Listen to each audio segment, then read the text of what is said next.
Halo, gue Tuca, tukang cerita. Cerita lo, suara gue.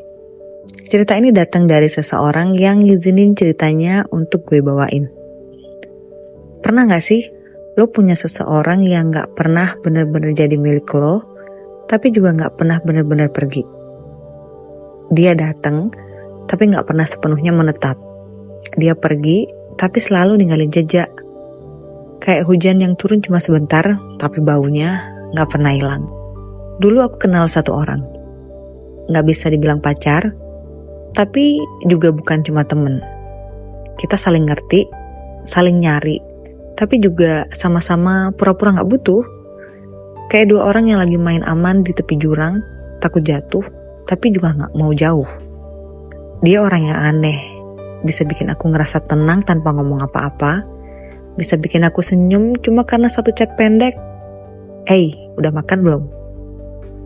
Dan kita tahu hubungan ini gak bakal kemana-mana.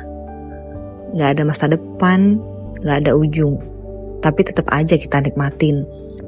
Kita jalan bareng, ketawa bareng, ngomongin hal-hal kecil yang kayaknya gak penting tapi tetap aja berasa hangat.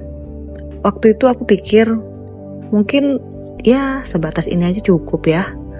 Mungkin memang gak semua hal emang harus punya label, harus punya nama, harus punya cap. Dan mungkin rasa ini udah cukup buat disebut kita. Tapi sampai akhirnya ada suatu waktu dia menghilang.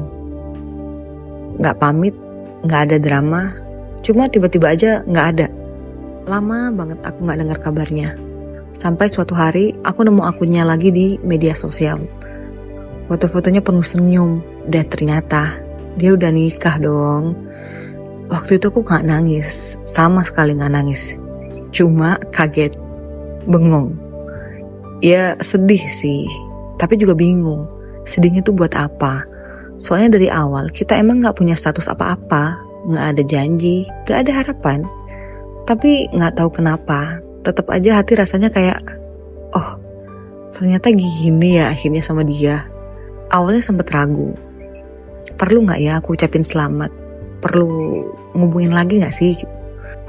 Karena memang bukan siapa-siapa, tapi juga bukan seseorang yang gak pernah kenal.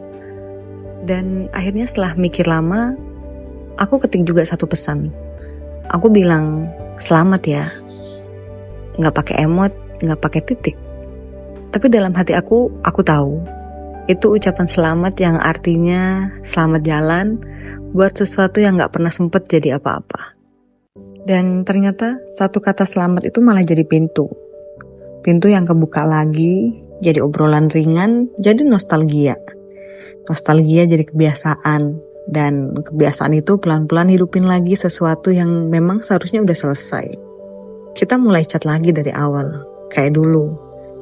Ucapin selamat ulang tahun lagi, nanyain kabar, dan aku kayak orang bodoh, ngerasa deg-degan lagi. Padahal aku tahu dia udah punya rumah, udah punya orang yang nungguin dia pulang. Tapi kami tetap ketemuan, makan bareng, ketawa lagi.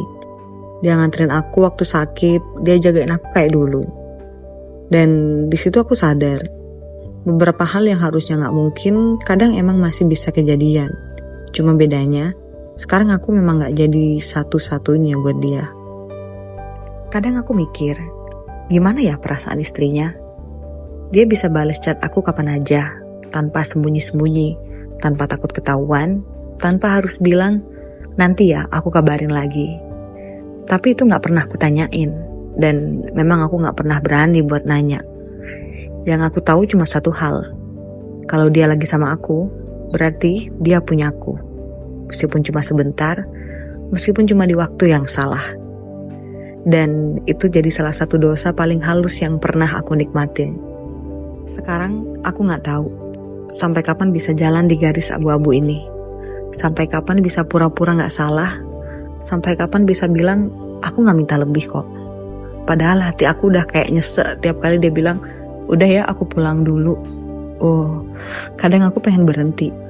Tapi kalau berhenti, aku kehilangan dia. Dan kalau lanjut, aku kehilangan diriku sendiri dong. Terus gimana? Apa emang harusnya gak usah berhenti aja ya? Ya lucu sih ya, cinta bisa sesederhana itu dan ternyata sesakit itu juga.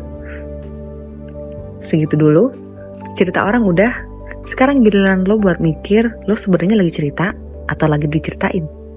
Kalau lo punya cerita, kirim ke gue, biar suara lo, gue yang bawain.